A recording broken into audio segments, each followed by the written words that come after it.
ہم ایک قربانی کا بکرا خریدتے ہیں قربانی کرنے کے لیے، تو اس کا بھی فوٹو کھینچ کر واٹس ایپ پر اور فیس بک پہ ڈال کے لکھتے ہیں آج ہم نے قربانی کے لیے بکرا خریدا ہے 25,000 روپے کا۔ ہم ایک نیک کام کرنا چاہتے ہیں لیکن اس کی ریا، نمود اور دکھاوا اس کا ہم اتنا کر دیتے ہیں کہ فیس بک پر شام تک 2 گھنٹے کے اندر اندر اب کمنٹ آنا شروع ہوں گے۔ آپ اس میں لکھیں گے کہ بھائی میں نے بکرا اتنے میں لیا، یا نہیں لکھیں گے، صرف بکرے کا فوٹو ڈال دیں گے۔ اب لوگ پوچھیں گے کتنے کا لیا بھائی، کہاں سے لیا، اب آپ اس کی قیمت بتائیں گے۔ اس طریقے سے اس کی نمائش شروع ہو جائے گی۔ آپ اپنے گھر میں 150 لوگوں کو روزہ افطار کرنے کے لیے بلائیں گے، ان کا بھی فوٹو لیں گے آپ، اور کیا چیز کھلا رہے ہیں افطار پارٹی میں، اس کھانے کی چیزوں کا بھی فوٹو لے کر آپ سوشل میڈیا پہ ڈالتے ہیں۔ یہ دکھاوا آج ہمارے نیکیوں میں اور نیک کاموں میں آ گیا ہے۔ عمرہ کرنے گئے، خانہ کعبہ کے سامنے کھڑے ہیں اور فوٹو کھینچ رہے ہیں احرام کی حالت میں، اس کو آپ سوشل میڈیا پہ ڈال رہے ہیں اللہ نے مجھے عمرے کی توفیق عطا فرمائی۔ ارے ٹھیک ہے، عمرے کی توفیق عطا فرمائی تو اس کا فوٹو لے کر میڈیا پہ سوشل میڈیا پہ ڈالنے کی ضرورت کیا تھی؟ کبھی کبھی دکھانے کا ایک انداز یہ بھی ہوتا ہے کہ بھائیو میں خانہ کعبہ پہنچ چکا ہوں، عمرہ کر رہا ہوں، دعا کیجئے گا اللہ تعالیٰ سے کہ اللہ میرے عمرے کو قبول فرمائے۔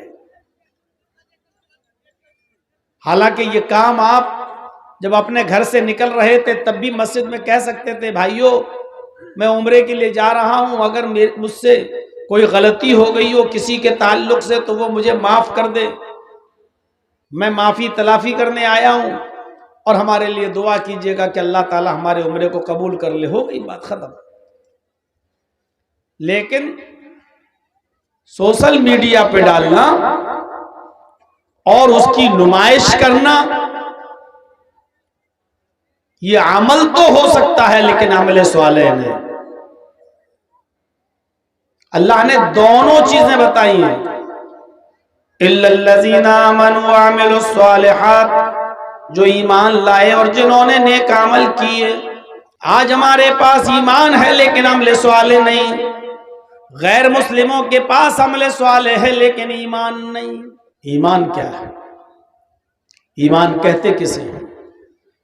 اللہ کے نبی صلی اللہ علیہ وسلم نے تو ایمان کی 70 سے زیادہ شاخائیں بتائی ہیں، ایمان کے تو 70 سے زیادہ درجے بتائے ہیں، ایمان کے تو 70 سے زیادہ شعبے بتائے ہیں۔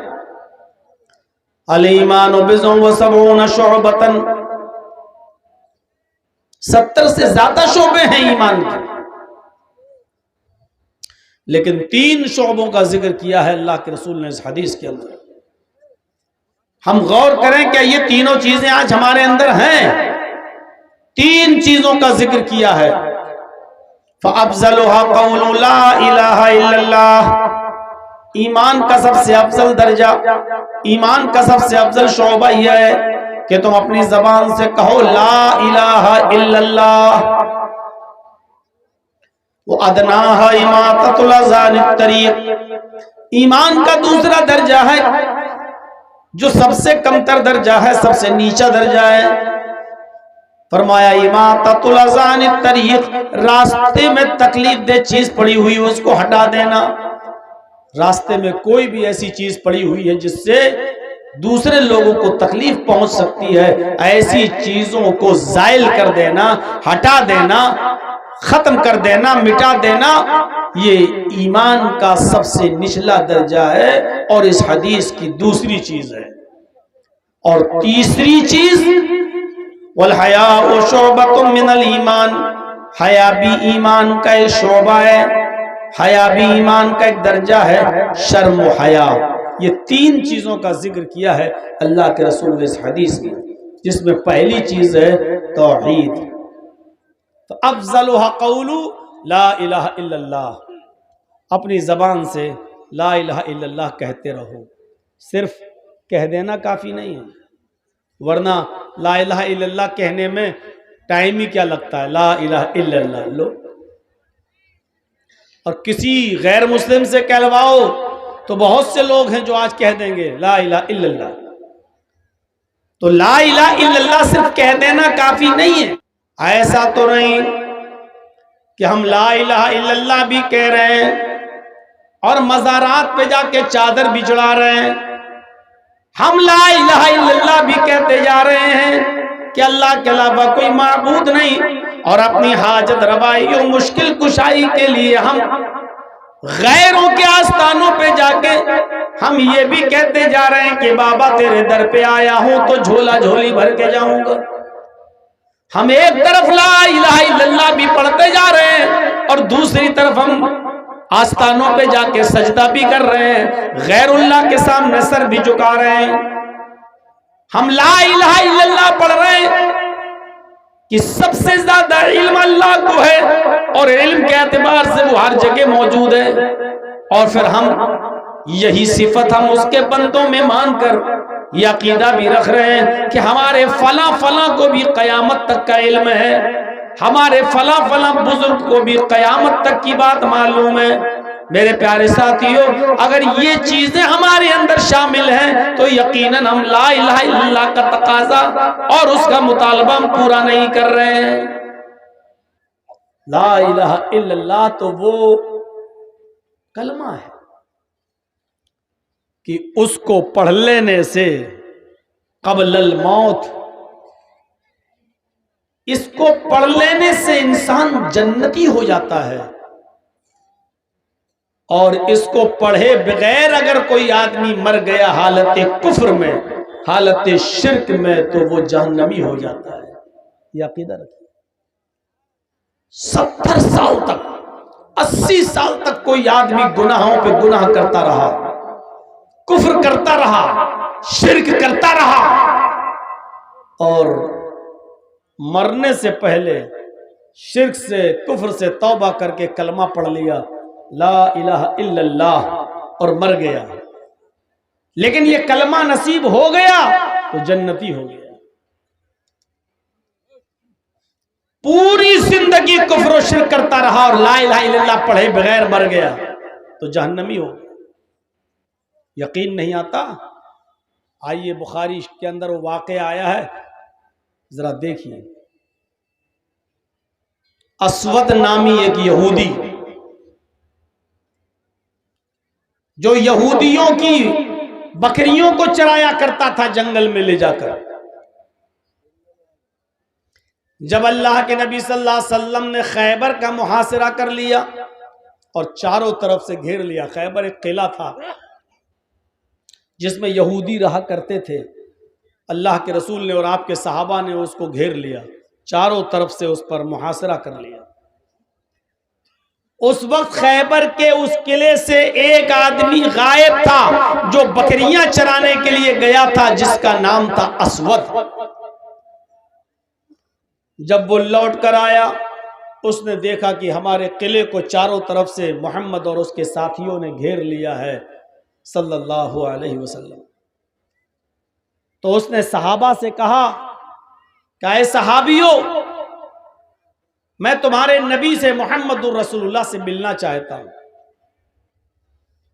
انہوں نے کہا کہ اس خیمے میں چلے جاؤ، یہ خیمہ پڑا ہوا ہے، پردہ پڑا ہے، اسی پردے کے اندر اللہ کے نبی موجود ہیں۔ وہ گیا، سوچ رہا تھا کہ محمد الرسول اللہ کے باڈی گارڈ لگے ہوں گے، نامور آدمی، صحابہ جس کی عزت کرتے ہیں، جب محمد رسول اللہ کھکارتے ہیں آ کر کے، جب زمین پر تھوکتے ہیں تو صحابہ کرام تو اس تھوک کو بھی زمین پر گرنے نہیں دیتے، بلکہ اس کو اپنے ہاتھوں پر مل کر اپنے جسم پر مل لیتے ہیں تبرکن۔ تو کتنی عزت ہوگی محمد کی۔ سوچ رہا تھا کہ وہ بہترین قالین پر بیٹھے ہوں گے، کئی باڈی گارڈ ہوں گے ان کے، لیکن جب خیمے کا پردہ ہٹا کر وہ یہودی وہ اسود دیکھتا ہے تو کیا دیکھتا ہے کہ محمد الرسول اللہ کچی زمین پر کھجور کے پتوں کی بنی ہوئی چٹائی پر بیٹھے ہوئے ہیں، کھجور کے پتوں کی بنی ہوئی چٹائی پر تشریف فرمائے۔ اس نے صحابہ سے کہا ارے مجھے تمہارے نبی سے ملنا ہے، کسی معمولی آدمی سے نہیں ملنا۔ صحابہ نے بتایا یہی محمد الرسول اللہ صلی اللہ علیہ وسلم ہے۔ تعجب کر گیا، جس کے بارے میں اتنا سنا اور وہ اتنی سمپل زندگی، اتنی سادہ زندگی، اندر جاتا ہے اللہ کے نبی صلی اللہ علیہ وسلم سے ملاقات کی غرض سے۔ آپ نے اس کو اپنے پاس آنے کی اجازت دے دی۔ گفتگو ہونے لگی، شروع ہو گئی بات چیت۔ کہنے لگا اس وقت اے محمد الرسول اللہ، آپ کی دعوت کیا ہے، آپ کا پیغام کیا، آپ کا میسج کیا ہے، آپ کی تعلیم کیا ہے؟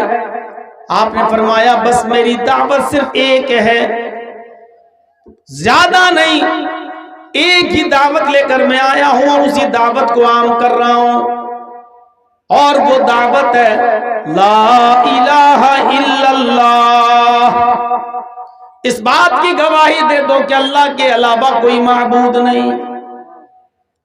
اس نے کہا اگر اس دعوت کو میں نے مان لیا تو میرے لیے کیا ہے؟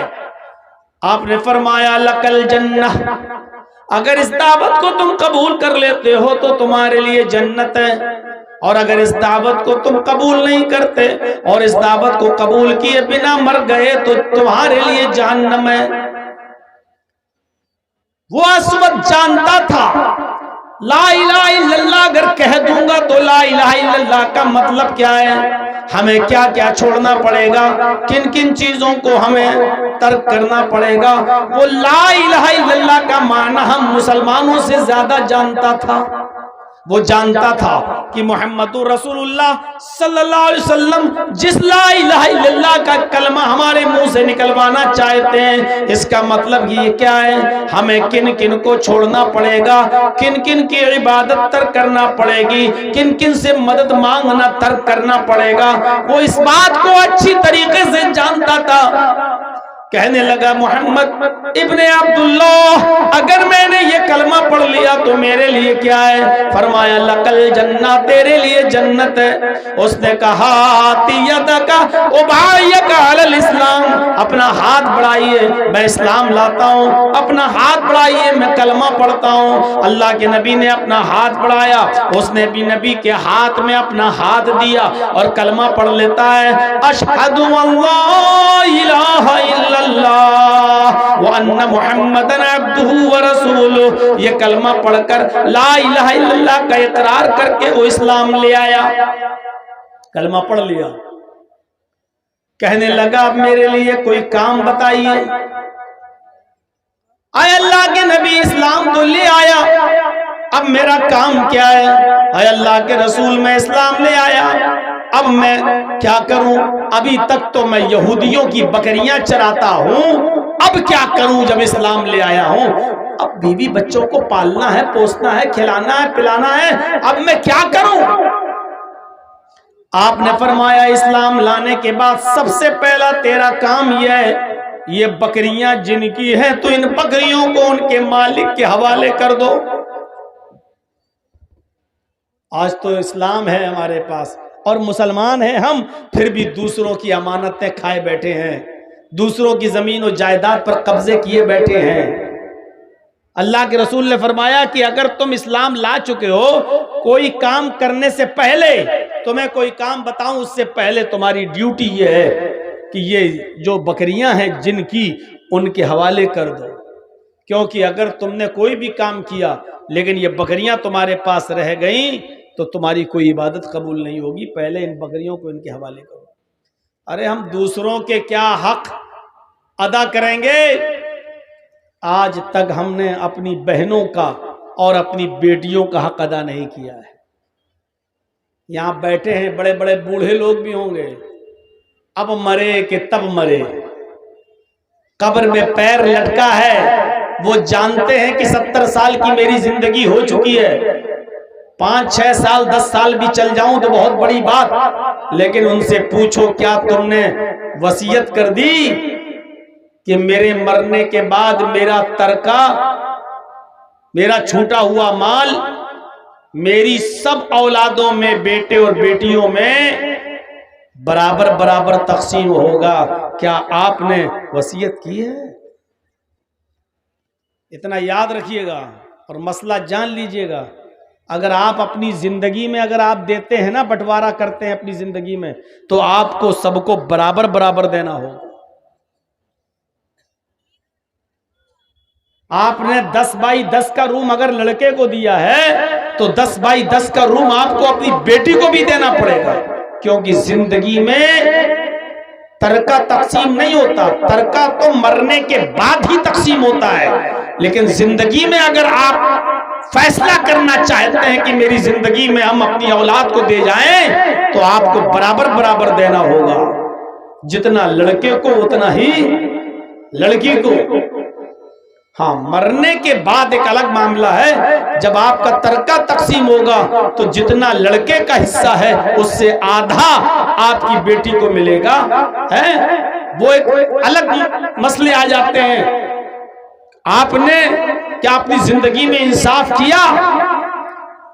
کیا آپ نے اپنی وراثت میں اپنی بہن کو بھی کے لیے بھی وصیت کی کہ میری بہن کا بھی حصہ ہے؟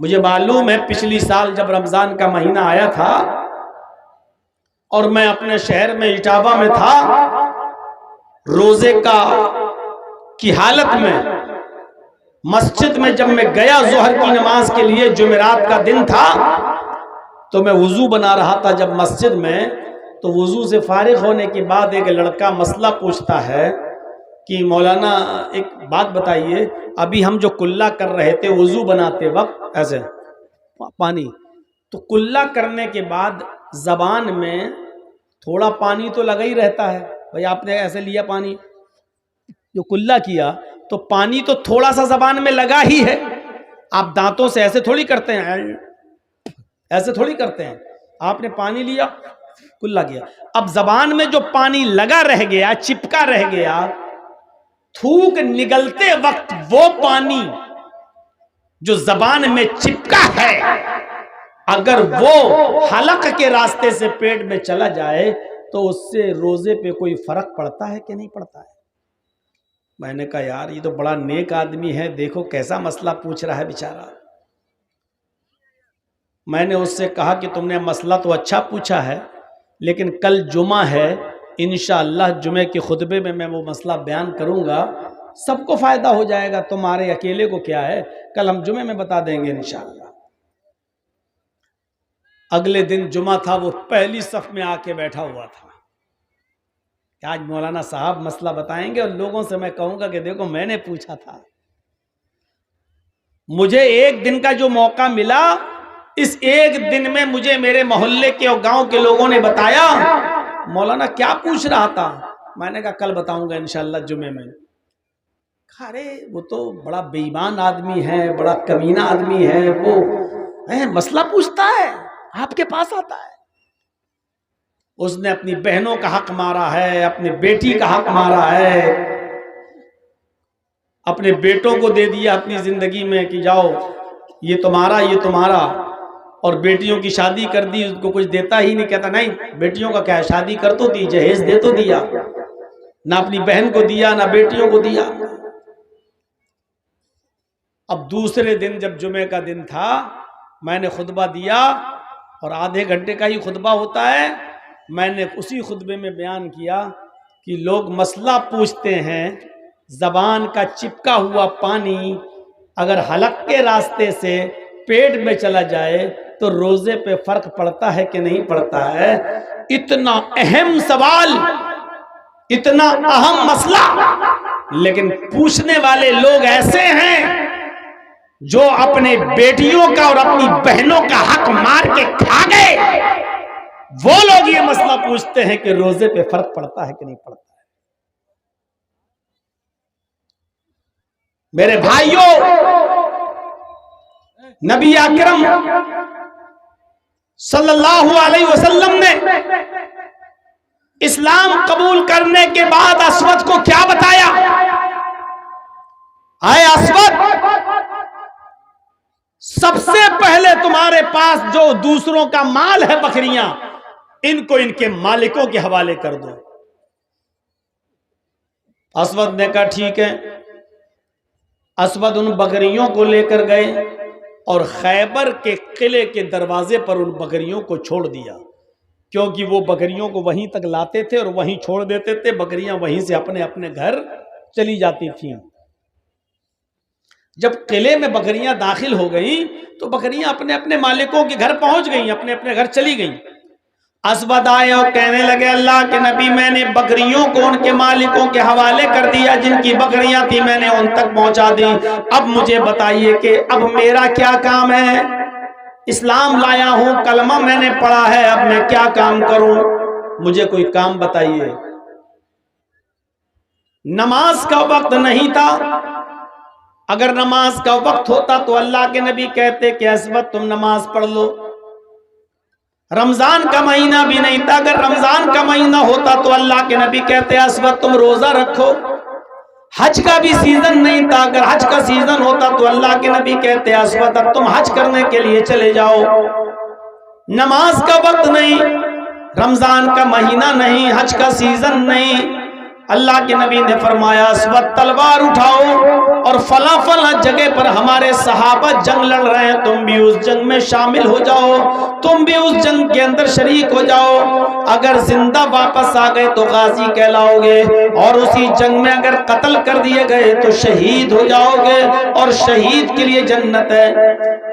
اسود نے تلوار اٹھائی اور میدان جنگ میں چلا گیا، اور اسود میدان جنگ میں لڑا، اس نے 2 کافروں کو قتل بھی کیا، اس نے 2 کافروں کو مارا بھی، لیکن ابھی میدان جنگ میں لڑ ہی رہا تھا کہ اسود کی گردن پر بھی تلوار چل جاتی ہے اور اسود بھی قتل کر دیا جاتا ہے۔ ابھی اسلام لایا تھا، اب شہید ہو جاتا ہے۔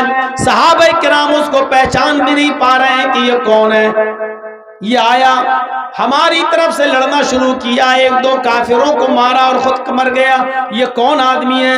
ہم تو اس کو جانتے نہیں ہیں، یہ آج ہی اس کو دیکھ رہا ہوں، یہ کون آدمی ہے؟ اللہ کے نبی کو بلایا گیا، ایک اجنبی آدمی قتل کر دیا گیا ہے، ہماری طرف سے لڑ رہا تھا، مارا گیا ہے، ہمیں معلوم نہیں کہ وہ مسلمان ہے یا نہیں، ہم اس کو دفن کریں یا کیا کریں، ہم اس کی جنازے کی نماز پڑھیں یا نہ پڑھیں۔ اللہ کے نبی صلی اللہ علیہ وسلم کو جب خبر دی گئی تو نبی اکرم صلی اللہ علیہ وسلم آئے، اور آنے کے بعد آپ نے اسود کی لاش دیکھی، اسود کی باڈی دیکھی، شہید پڑا ہے، اسود کی گردن پہ تلوار چلی ہوئی ہے۔ اللہ کے نبی کی آنکھوں میں آنسو آ گئے اور روتے ہوئے فرمایا صحابیو یہ تمہارا بھائی ہے، آج ہی تو اسلام لایا ہے، آج ہی تو اس نے کلمہ پڑھا ہے، اشہدو ان لا الہ الا اللہ، آج ہی تو اس نے یہ کلمہ پڑھ کر اسلام قبول کیا ہے، اور میدان جنگ میں آ گیا۔ جس وقت اس نے کلمہ پڑھا تھا نماز کا وقت نہیں تھا، رمضان کا مہینہ نہیں تھا، حج کا سیزن نہیں تھا، اس لیے ڈائریکٹ میں نے جہاد کے لیے بھیج دیا ہے، اور یہاں بھی آیا تو قتل کر دیا گیا، شہید ہو گیا۔ آئے میرے ساتھیوں، آئے میرے صحابیوں، یہ پہلا وہ شخص ہے جس نے ایک وقت کی بھی نماز نہیں پڑھی، ایک بھی روزہ نہیں رکھا، ایک بھی حج نہیں کیا، لیکن اللہ نے اس کو جنت کے اندر داخل کر دیا، صرف اس لیے کہ اس نے آج یہ کلمہ پڑھا تھا اشہدو ان لا الہ الا اللہ۔ غور کرو، کلمہ پڑھا، ایک وقت کی نماز نہیں، ایک بھی روزہ نہیں، اور کہاں گیا؟ جنت کے اندر۔ کیوں؟ لا الہ الا اللہ۔ اگر یہ کلمہ نہ پڑھا ہوتا تو کہاں جاتا؟ اگر اس کلمے کو پڑھے بغیر مر گیا ہوتا تو اس کا ٹھکانہ کہاں ہوتا؟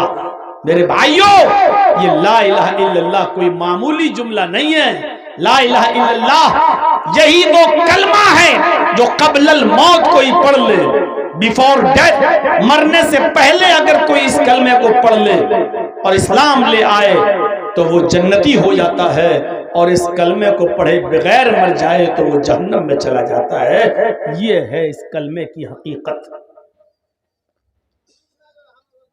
ایک 12 سال کا لڑکا ہے یہودی، اللہ کے نبی کی مجلس میں آتا تھا، بیٹھتا تھا، تقریر سنتا تھا، وعظ سنتا تھا، نصیحت سنتا تھا، اور اللہ کے نبی کی خدمت بھی کرتا تھا۔ اپنے گھر آ کر کہتا تھا کہ ابو جان کیا میں اسلام لے آؤں؟ مجھے محمد کی باتیں بہت پسند ہیں، بہت اچھی لگتی ہیں۔ لیکن عمر کتنی ہے اس کی؟ 12 سال۔ اور جب اپنے باپ سے کہتا تھا کہ ابو مجھے اللہ کے رسول کی باتیں بہت اچھی لگتی ہیں، کیا میں ان کی باتیں مان لوں، اسلام لے آؤں؟ تو اس کا باپ آنکھیں پھاڑ کے کہتا تھا کیا تو محمد کا کلمہ پڑھے گا، محمد کی بات مانے گا؟ جوتا اٹھاؤں گا بھی لگاؤں گا، چپل سے ماروں گا۔ بیچارہ ڈر جاتا تھا اور اپنے باپ کے غصے کی وجہ سے وہ اسلام قبول نہیں کر پاتا تھا۔ ایک دن بیمار ہو گیا، کچھ دن بیماری میں مبتلا رہا، لیکن اب اتنا بیمار ہو گیا کہ اس کے بچنے کی کوئی امید نہیں رہی، حالت گمبھیر، سیریس۔ ادھر اللہ کے نبی کو پتا چلا کہ جو یہودی لڑکا یہاں آیا کرتا تھا، میری باتیں سنتا تھا، نصیحت ہم سے حاصل کرتا تھا اور ہماری خدمت بھی کرتا تھا، وہ بچہ بیمار ہو گیا۔ تو اللہ کے نبی نے کہا چلیے ہمدردی اور انسانیت کے ناطے اس بچے کو دیکھنے چلیں، دیکھیں کیا بات ہے، اس کی تیمارداری کرنے کے لیے، عیادت کرنے کے لیے چلیں۔ اللہ کے رسول اس کی عیادت کے لیے گئے، دروازے کو کھٹکھٹایا، اس کے باپ نے دروازہ کھولا، کہا میں محمد ابن عبداللہ تمہارے بچے کو دیکھنے آیا ہوں۔ کہا آئیے۔ اندر آنے کی اجازت مل گئی۔ یہودی کے گھر میں اللہ کے نبی داخل ہوتے ہیں، اس بچے کی حالت دیکھتے ہیں، اس کی کنڈیشن بڑی خراب ہے، آپ اس کے سر کے پاس بیٹھ جاتے ہیں، اس کی حالت بہت خراب، اب مرا کہ تب مرا، روح کب سے انسری سے پرواز کر جائے۔ ایسے موقع پر لوگ مریض کو تسلی دیتے ہیں، کیا کہتے ہیں؟ نہیں دوا کھاتے رہنا، نہیں تم بہت جلدی ٹھیک ہو جاؤ گے انشاءاللہ، تم صحیح ہو، کوئی بات نہیں، تم صحیح ہو جاؤ گے، اچھے ہو جاؤ گے، اچھے ڈاکٹر کو، لوگ یہی تسلی دیتے ہیں مریض کو۔ لیکن اللہ کے نبی اس کو ایسی کوئی تسلی نہیں دے رہے ہیں۔ آپ اس سے یہ نہیں کہہ رہے ہیں کہ بیٹا تم بہت جلدی صحیح ہو جاؤ گے، آپ یہ نہیں کہہ رہے ہیں، بلکہ اس کی اس حالت کو دیکھ کر آپ کے آنکھوں میں آنسو ہیں، اور آنسو بھی اس لیے ہیں کہ اگر یہ بچہ اسی حال میں مر گیا تو جہنم میں جائے گا، کیونکہ 12 سال کی عمر بالغ ہو چکا ہے۔ عرب کے اندر چھوٹے چھوٹے بچے بالغ ہو جاتے تھے۔ حضرت عائشہ کی شادی 6 سال کی عمر میں ہوئی، اور جب رخصتی ہوئی تو 9 سال کی تھی، اور 9 سال کی عمر میں حضرت عائشہ بالغ ہو گئی، نہیں بالغہ تھی۔ میرے بھائیوں، ماحول اور مزاج کا فرق ہوتا ہے، یہ تو 12 سال کا ہے لڑکا، آپ کے آنکھوں میں آنسو ہیں کہ بچہ مرنے والا ہے، اور اگر اسی کنڈیشن میں مر گیا تو جہنم میں جائے گا، جبکہ اس بچے کا دل اسلام کی طرف مائل ہے۔ آپ اس بچے کو تسلی نہیں دے رہے ہیں، آپ ہی نہیں کہہ رہے ہیں کہ بیٹے تم جلدی صحیح ہو جاؤ گے، بلکہ اس بچے کے سر پر، اس لڑکے کے سر پر آپ ہاتھ رکھتے ہیں، اور ہاتھ رکھ کر کہتے ہیں قُلْ يَا غُلَامُ لَا إِلَٰهَ إِلَّا اللَّهُ، اے بچے لا الہ الا اللہ کہہ دو، اے غلام لا الہ الا اللہ کہہ دو۔ غلام عرب کے اندر کسی بھی چھوٹے سے بچے کو بھی کہا جاتا تھا۔ آپ نے اس سے کہا قل یا غلام لا الہ الا اللہ، بیٹا لا الہ الا اللہ پڑھ لے، بچے لا الہ الا اللہ کا اقرار کر لے، پڑھ لے۔ اس نے نبی کے چہرے کو دیکھا، پھر اپنے باپ کے چہرے کو دیکھا کہ میرا باپ کیا کہتا ہے۔ اس کے باپ کو آج رحم آ گیا، اور باپ کہنے لگا کہ بیٹا تمہارا دل محمد رسول اللہ کی طرف لگا رہتا تھا، تم پہلے بھی یہی چاہتے تھے، تمہارا پہلے بھی یہی دل تھا کہ میں محمد رسول اللہ کی باتوں پر ایمان لے آؤں، اور آج بھی تم مجھے دیکھ رہے ہو، تمہارا آخری وقت ہے۔ اے میرے بیٹے، میں نہیں چاہتا کہ مرتے وقت میں تمہارا دل توڑوں۔ اس باپ کی زبان سے نکلا اطیع ابا القاسم یا بنیا، اطیع ابا القاسم، اے میرے بیٹے تم ابو القاسم کی بات مان لو۔ تو محمد رسول کی بات مان لو، یعنی اللہ کے نبی تم سے جو کہہ رہے ہیں تم ان کی بات مان لو، یعنی کلمہ پڑھنا چاہو تو کلمہ پڑھ لو، میری طرف سے اب ڈرنے کی ضرورت نہیں ہے، میں کھلی چھوٹ دیتا ہوں۔ اب اس بچے نے جو 12 سال کا تھا اپنے باپ کی پرمیشن سنی، اجازت سنی، تو فوراً کہنے لگا اشہد ان لا الہ الا اللہ، اشہد ان لا الہ الا اللہ۔ اس نے یہ کلمہ پڑھا اور کلمہ پڑھتے ہی وہ اسلام لے آیا، کلمہ پڑھتے ہی وہ مسلمان ہو گیا، کلمہ پڑھتے ہی اسلام کے دائرے کے اندر وہ داخل ہو گیا۔ اور تعجب تو یہ کہ جیسے ہی اس نے کلمہ پڑھا اشہد ان لا الہ الا اللہ، ابھی کلمہ نکلا ہی تھا کہ اس کی کلمے کے ساتھ ساتھ اس کی روح بھی قفس عنصری سے پرواز کر گئی، اس کا انتقال بھی ہو گیا۔ وہ یہودی بچہ جو ابھی کلمہ پڑھا، کلمہ پڑھنے کے بعد اس کا انتقال ہو گیا، اس کی روح بھی نکل گئی۔ سب دیکھ رہے ہیں، دھڑکنیں بند، سانس بند۔ نبی اکرم صلی اللہ علیہ وسلم جو اس کے پاس بیٹھے تھے، جب آپ کو یقین ہو گیا کہ یہ بچہ انتقال کر گیا، یہ بچہ مر گیا، لیکن اب چہرے پر رونا پن نہیں، چہرہ بگڑا ہوا نہیں، بلکہ آپ کے چہرے پر مسکراہٹ آ گئی، اور آپ اس کے سر کے پاس سے اٹھے اور کھڑے ہو کر یہ جملے آپ نے اپنی زبان سے ادا کیے، الحمدللہ الذی انقذہ عن النار۔ تمام تعریفیں اس اللہ کے لیے ہیں جس نے اس بچے کو جہنم کی آگ میں جلنے سے بچا لیا۔ تمام تعریفیں اس اللہ کے لیے جس نے اس بچے کو جہنم کی آگ سے محفوظ فرما لیا، جس نے اس بچے کو جہنم کے آگ میں گرنے سے بچا لیا، جہنم میں جلنے سے بچا لیا۔ میرے بھائیوں، 12 سال تک وہ بچہ کافر رہا، 12 سال تک اپنی منمانی کرتا رہا، 12 سال تک اسلام نہیں لایا، ایمان نہیں لایا، اور جب مرا کلمہ پڑھ کر اشہد ان لا الہ الا اللہ، تو تعجب تو یہ کہ مرنے کے بعد ایک وقت کی بھی نماز نہیں پڑھا، ایک دن کا بھی روزہ نہیں رکھا، ایک بھی حج نہیں کیا، تھوڑا سا مال بھی غریبوں اور مسکینوں میں اللہ کی راہ میں صدقہ اور خیرات نہیں کیا، لیکن اللہ کے نبی کیا کہہ رہے ہیں؟ الحمدللہ الذی انقذہ عن النار۔ تمام تعریفیں اس اللہ کے لیے جس نے اس کو جہنم کی آگ سے بچا لیا۔ یہ بچہ کلمہ پڑھتے ہی جنت کے اندر داخل ہو گیا، جہنم کی آگ سے بچا لیا گیا۔ یہ ہے کلمہ لا الہ الا اللہ۔ اس کلمے کو کلنکت ہونے سے بچاؤ۔ لا الہ الا اللہ بھی پڑھو اور کہو بابا 10 سالیں ہو گئیں، 15 سالیں ہو گئیں، بیٹا نہیں ہو رہا ہے، بیٹی نہیں ہو رہی ہے، مجھے بیٹا دلا دو، بیٹی دے دو۔ یہ کلمے کو کلنکت کرنا ہوا، یہ کلمے پر داغ لگانا ہوا، اور ایسے کلمے کی کوئی ضرورت نہیں اللہ کو کہ تم اللہ کو بھی پکارو اور دوسرے کو بھی پکارو، نہیں، خالصتاً للہ، صرف اللہ کو پکارا جائے گا، بس اللہ سے مانگا جائے گا، بس۔ اچھا، 2 واقعے میں نے آپ کے سامنے رکھ دیے، اور دونوں نے ایک وقت کی نماز نہیں پڑھی اور کہاں گئے؟ جنت میں۔ ایک اسود اور دوسرا یہ۔ آئیے اب ایک واقعہ میں آپ کو ایسا بتاتا ہوں کہ آپ تعجب کریں گے۔ پوری زندگی نبی کی خدمت کی، نبی کا ساتھ دیا، لیکن مرتے وقت کلمہ نصیب نہیں ہوا۔ نبی کی خدمت کرنے کے باوجود وہ آدمی کہاں گیا؟ جہنم میں گیا۔ واقعہ سنا ہوگا نا آپ نے ابو طالب کا۔ کون تھے؟ نبی کے چچا۔ خدمت کتنی کی؟ خدمت کتنی کی آپ کو اندازہ نہیں۔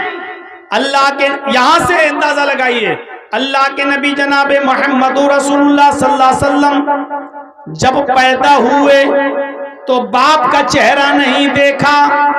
اللہ کے نبی جب اپنی ماں کے پیٹ سے باہر آئے تو باپ کا چہرہ نہیں دیکھا۔ باپ پہلے ہی انتقال کر چکے تھے 2 مہینہ۔ اے بھیا جس کو اٹھنا ہو ابھی سے اٹھ کے چلے جاؤ یار، ایک ایک کر کے اٹھ رہے ہو، ڈسٹرب کر رہے ہو سامنے سے۔ باپ کا چہرہ نہیں دیکھا.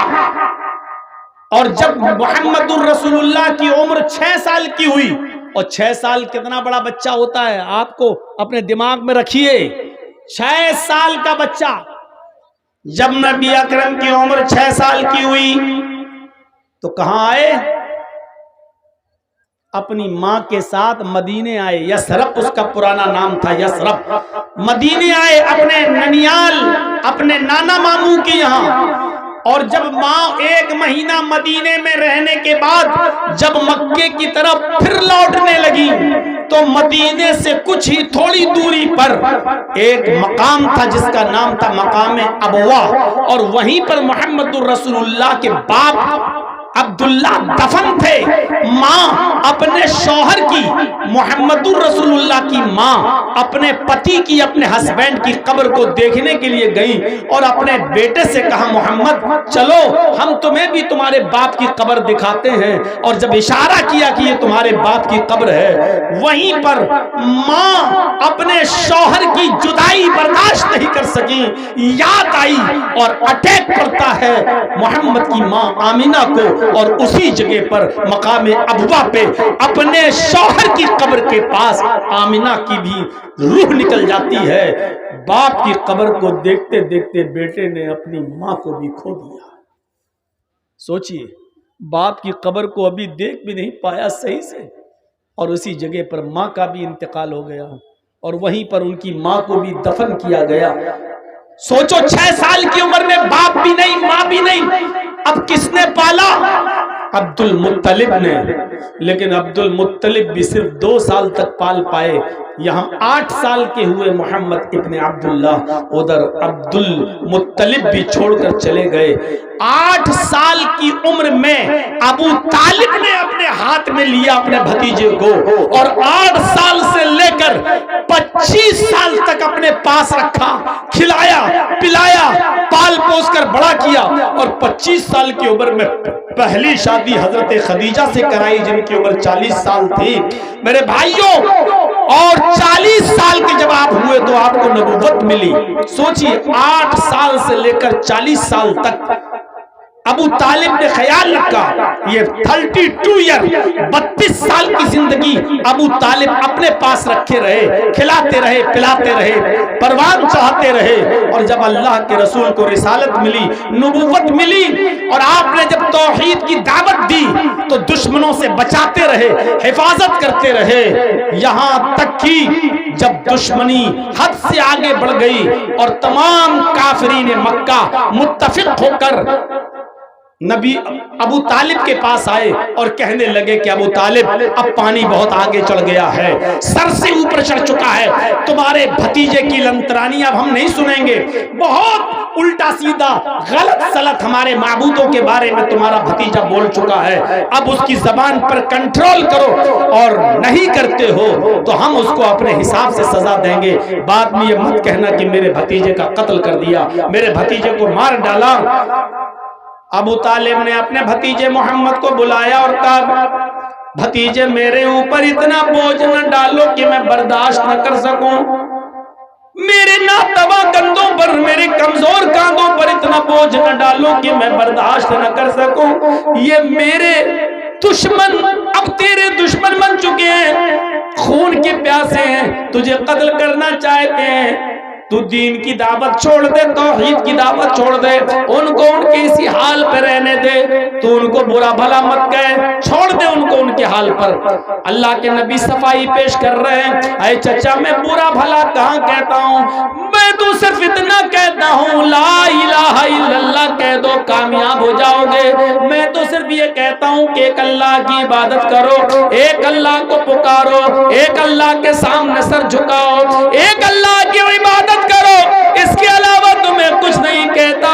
چچا نے کہا بھتیجے چھوڑ دے ان کو ان کے حال پر رہنے دے، یہ بھی کہنا بند کر دے اگر میری زندگی میں تجھے کسی نے مار دیا یا قتل کر دیا تو میں اپنے آپ کو نہیں سنبھال پاؤں گا۔ چچا کا یہ جواب سن کر اللہ کے نبی کے آنکھوں میں آنسو آ گئے، صرف ایک ہی جملہ بولا، آئے چچا جان میں دین کی دعوت سے باز نہیں آ سکتا، میں توحید کی دعوت سے باز نہیں آ سکتا۔ اگر یہ کافرین مکہ سورج اکھاڑ کے لائیں اور داہنے ہاتھ پہ رکھ دیں، چاند اکھاڑ کے لائیں بائیں ہاتھ پہ لا کر رکھ دیں، پھر بھی میں دعوت دیتا رہوں گا، دین کی تبلیغ کرتا رہوں گا۔ آپ کے آنکھوں میں آنسو تھے اور آپ اپنے چچا سے یہ کہہ کر جا رہے تھے اگر آپ کو بھی میری مدد نہیں کرنی ہے تو ہٹ جائیے راستے سے، آج کے بعد ہم آپ کو تنگ نہیں کریں گے، آپ کے اوپر بوجھ نہیں بنیں گے، میں اب جا رہا ہوں دوسری طرف۔ جب آپ نے پیٹھ پھیری روتے ہوئے تو چچا نے آواز دیا، اے محمد ابن عبداللہ یا ابن اخی، آئے میرے بھائی کے بیٹے، آئے میرے بھتیجے ادھر آؤ۔ اللہ کے نبی آتے ہیں، جی چچا میں تیری آنکھ میں آنسو بھی نہیں دیکھ سکتا، تجھے تیرے رب نے جو دعوت دے کر بھیجا ہے جا کھل کر وہ دعوت دے، دیکھتا ہوں میری زندگی میں تیرا کون کیا کرتا ہے، تیرے اوپر کھروچ بھی اگر آ گئی تو میری تلوار میان سے باہر نکل جائے گی، دیکھتا ہوں کہ کون کیا کہتا ہے تجھے، جا تجھے جو دعوت کا حکم دیا گیا ہے تو اس کام کو پورا کر۔ چچا نے اجازت دے دی، باوجود اس کے کہ خطرہ تھا کہ دشمن کہیں محمد کو قتل نہ کر دے۔ میرے پیارے ساتھیوں دعوت دیتے رہے اور ایک دن آیا یہی چچا بیمار ہو گئے، مرض الموت میں مبتلا ہو گئے، آخری وقت آیا چچا کا ابو طالب کا، اب مرے کہ تب مرے، تو اللہ کے رسول اپنے چچا کے پاس بیٹھ گئے، وہی آنکھوں سے آنسو آ رہے تھے، اس لیے نہیں کہ میرے چچا کا انتقال کا وقت قریب ہے بلکہ اس لیے کہ میرے چچا نے کلمہ نہیں پڑھا ہے، اور بغیر کلمے کے اگر یہ میرا چچا اس دنیا سے چلا گیا تو جہنم میں جائے گا۔ آپ کہتے ہیں قل یا امی لا الہ الا اللہ، اے میرے چچا اپنی زبان سے لا الہ الا اللہ کہہ دو، اے میرے چچا اپنی زبان سے لا الہ الا اللہ کہہ دو، اور چچا جواب دیتے ہیں نہیں بیٹا۔ اللہ کے نبی نے آگے جو جملہ کہا وہ سنیے گا بڑے غور سے۔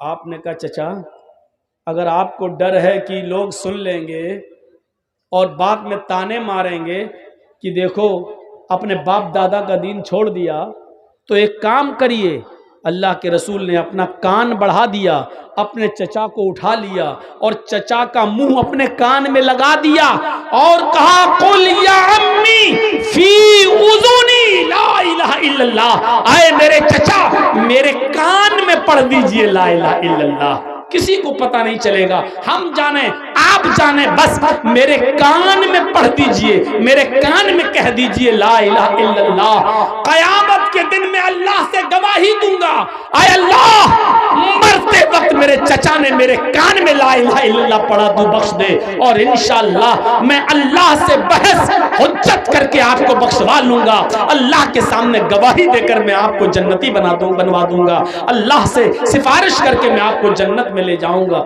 میرے کان میں پڑھ دیجئے لا الہ الا اللہ، کسی کو پتہ نہیں چلے گا۔ لیکن چچا ابو طالب کہتے ہیں بھتیجے میں نہیں چاہتا کہ میں مرتے وقت اپنے باپ کا اپنے دادا کا دین چھوڑوں، آئے میرے بھتیجے میں نہیں چاہتا کہ مرنے کے بعد میرے لوگ یہ کہیں کہ دیکھو ابو طالب اپنے باپ دادا کا دین چھوڑ گیا، بد دین ہو کر مرا، بے دین ہو کر مرا۔ آئے میرے بھتیجے سوری میں تمہارے کان میں بھی لا الہ الا اللہ نہیں پڑھ سکتا، میں چپکے سے بھی لا الہ الا اللہ کا اقرار نہیں کروں گا، آئے میرے بھتیجے میں اسی دین پہ مرنا چاہتا ہوں جو میرے باپ کا میرے دادا کا دین تھا۔ ابو طالب نے کلمہ نہیں پڑھا اور ابو طالب کا انتقال ہو گیا، بغیر کلمہ پڑھے مر گئے۔ پوری زندگی نبی کی خدمت کی، پوری زندگی نبی کی سیوا کی، پوری زندگی نبی کو چاہا، پوری زندگی نبی کو مانا، پوری زندگی نبی کا ساتھ دیا، لیکن کلمہ پڑھے بغیر مر گئے۔ کہاں گئے؟ جہنم میں۔ اور ایک بار اللہ کے رسول نے ہاتھ اٹھا کر دعا بھی کی کہ آئے اللہ میرے چچا کو بخش دے، وہ مجھے بہت چاہتا تھا، میری بہت خدمت کی، میری بہت دیکھ ریکھ کی، اللہ میرے چچا کو بخش دے۔ اللہ نے آسمان سے جبریل کو بھیج دیا یہ کہتے ہوئے کہ محمد سے کہہ دو کہ کسی مومن کے لیے جائز نہیں ہے کہ کسی کافر اور مشرک کے لیے دعائے مغفرت کرے۔ تیرا چچا حالت کفر میں مرا ہے، وہ جہنم میں جائے گا، 70 مرتبہ بھی اے محمد اپنے چچا کے لیے تم دعا کرو گے تو اللہ تمہاری دعا قبول نہیں کرے گا۔ تیرا چچا کلمہ پڑھے بغیر مر گیا، تیرے چچا کو ہم جہنم ہی دیں گے، جنت نہیں مل سکتی، اس کو بخشیں گے نہیں۔ اللہ تعالیٰ نے محمد الرسول اللہ کی دعا کو ریجیکٹ کر دیا، رد کر دیا اور کہا کہ تمہاری دعا قبول نہیں کی جائے گی۔ اللہ کے رسول نے کہا اے اللہ وہ مجھے بہت چاہتا تھا، میری بڑی خدمت کی، تو اللہ نے فرمایا اے محمد تمہاری خدمت کی مانتا ہوں اس بات کو، لیکن جنت نہیں دے سکتا، رہے گا تیرا چچا ہمیشہ جہنم کے اندر۔ ہاں اتنا کر سکتا ہوں، اتنا کر سکتا ہوں کہ تیرے چچا کو ہم سب سے ہلکا عذاب دیں، سب سے کم عذاب دیں۔ اور اللہ کے نبی فرماتے ہیں کہ اللہ تعالیٰ میرے چچا کو سب سے ہلکا عذاب دیتا ہے، ان کے دونوں پیروں کے تلوے کے نیچے، یہ دونوں پیروں کے تلوے کے نیچے آگ کی 2 چنگاری، چنگاری جانتے ہو چولہے میں جب لکڑی جلاتے ہو تو چنگاری نکلتی ہے نا، پھٹ سے پھوٹتی ہے ایک دم، 2 چنگاری ایک اس پیر کے نیچے اور دوسرا دوسرے پیر کے نیچے رکھ دی بس۔ اللہ کے نبی فرماتے ہیں کہ پیر کے تلوے کے نیچے آگ کی 2 چنگاری کی وجہ سے بھی یغلی منہما دماغ، آگ کی دونوں چنگاریوں سے بھی میرے چچا کا دماغ ہانڈی کی طرح کھولتا ہے، ایسا لگتا ہے جیسے چولہے پر پانی رکھ دیا جائے اور کھول رہا ہو، ابل رہا ہو، ایسے ہی ان دونوں چنگاریوں سے میرے چچا کا دماغ ہانڈی کی طرح کھولتا ہے۔ میرے بھائیوں پورا واقعہ بیان کرنے کا مقصد صرف یہ ہے کہ کلمہ نصیب جس کو ہوا، ایک وقت کی نماز نہیں پڑھی وہ تو جنت میں گیا، اور جس نے کلمہ نہیں پڑھا اس نے پوری زندگی نبی کی خدمت کی، نیکی کی، نبی کے ساتھ حسن سلوک کیا، لیکن آخری وقت بھی کلمہ نہیں پڑھا تو وہ جہنم میں چلا گیا، یعنی ابو طالب۔ تو یہی کلمہ انسان کو جنتی بناتا ہے، یہی کلمہ انسان کو جہنمی بناتا ہے۔